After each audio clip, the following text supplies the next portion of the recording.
What is up, everybody? Welcome to another Thursday video. This one's an interesting one. I think this is going to be multiple parts. So this is not your normal Thursday Learning with Sam video. This is going to be broken down into a few sections. I'm going to have a constructed review for the World Championships, a draft limited review for the World Championships, and this, my Sam Pick'ems picks of the week. There needs to be some cool music after that, but I just don't have the rights to it. So we're going to move on. If you want the constructed review, click somewhere over here. If you want the limited review, click somewhere over there. I'm trusting Alex with all that stuff. He might not do it. If so, click the link in the description below, or just click whatever YouTube suggests the next video is.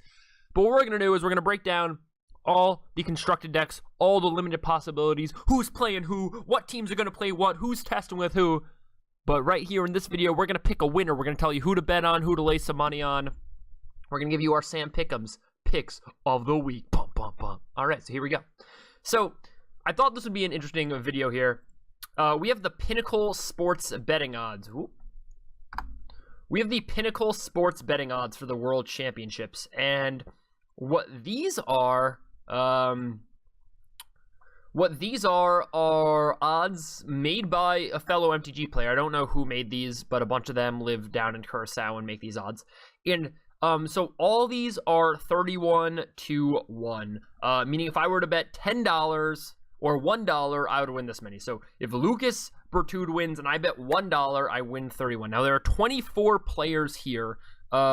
So the average should be 24 to 1, right? But if you add this up, it's going to average less than that, like 20 to 1 or something, because of course the rest is the rake. The rest is what the site is making from the gambling. There's probably not a lot of gambling on this, and I don't think you can bet on this unless you're outside the US, because the US doesn't have like online gambling jurisdictions yet. But I thought it'd be an interesting thought exercise. I'd give you my picks. It would help me kind of break things down into teams and stuff. So this is Sam Pick'ems picks of the week. I need a cool intro for that. If anybody knows, if anybody likes gambling as much as I do, come up with it. So first we're going to pick out some favorites. We got Owen Turnwald at 11 to 1, Reed Duke at 11 to 1, and one at 13 to 1, right? I see Yuya at 13 to 1. So and Huey. So obviously Reed, Owen, and Huey are all on the same team, right? Which obviously matters a lot here, right? They're all sharing testing information. They're sharing which decks are good. They're talking about the limited format. They're going to be talking throughout the tournament. This guy's on this. This guy's on this. This guy drafted this deck. This guy drafted this deck. They're all going to be sharing stuff like that. And so in that regard, having them all lined up together is pretty important. Now, the difference between 11 to 1 and 13 to 1 in a field this size isn't super huge. So I don't really know what they mean by that. Maybe their theory is that Huey may be a little more out of practice than Owen and Reed, but I mean, they just came in second at a limited GP last week. So I don't know why they're not all 11 or all 13 to 1. Maybe the thought is that Owen and Reed have shown better results individually at Pro Tours and high-level comps, but I'm not exactly sure. Now, Yuya obviously has all the results to himself and comes to play and comes hard, so he has to be reliable as well. Now, let's pick out the longest shots in the field. We have Lucas Bertude, Kelvin Chu, Sebastian Pazzo, and Donald Smith. Donald Smith just top 8ing 2 PTs ago, I believe, and putting up a good GP performance or two. So I could definitely see him making a run. If any of these people are going to make a run, I think it's going to be Donald Smith. Has a big crew behind him, obviously tested with people like Travis Wu and Chris Fennell for the PT last year as part of Team Lingering Soul, so I definitely think he has the team and the capabilities to get it done. Now, who he's teaming with, I don't exactly know who Lucas is teaming with. I assume Lucas is probably teaming with a bunch of the other Europeans, maybe a Brad Nelson, maybe a Marcio Carvalho, I don't know. As far as Donald Smith goes, I wouldn't be surprised if he's one of the people teaming with like Kelvin Chu, Javier Dominguez, maybe a Calcano,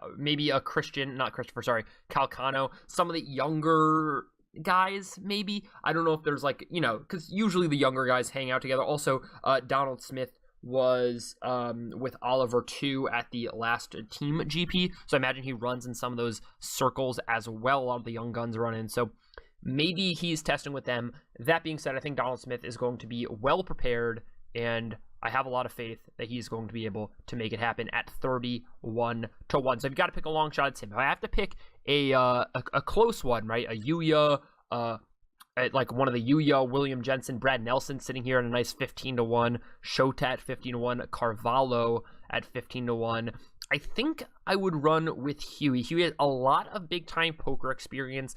I don't think him not having great results in the PTs really can, like, correctly correlate to, like, him melting under pressure, whatever the, like, weird misnomer is going to be. And I don't think, like, Owen and Reed are significantly better enough to give them 11 and Huey 13-1. So I'm riding or dying with Huey. I think this is a good price. Now, if you want me to pick out a middle-of-the-pack guy, I have to go with Eric Froelich. Just a stud, been here the whole time, knows what to do. I'm going to be on a great team with the red-hot Palo. I think 15-1's a little high for Palo. I would take him at 17, the same price I'm getting Froelich at, or Martin Yuza.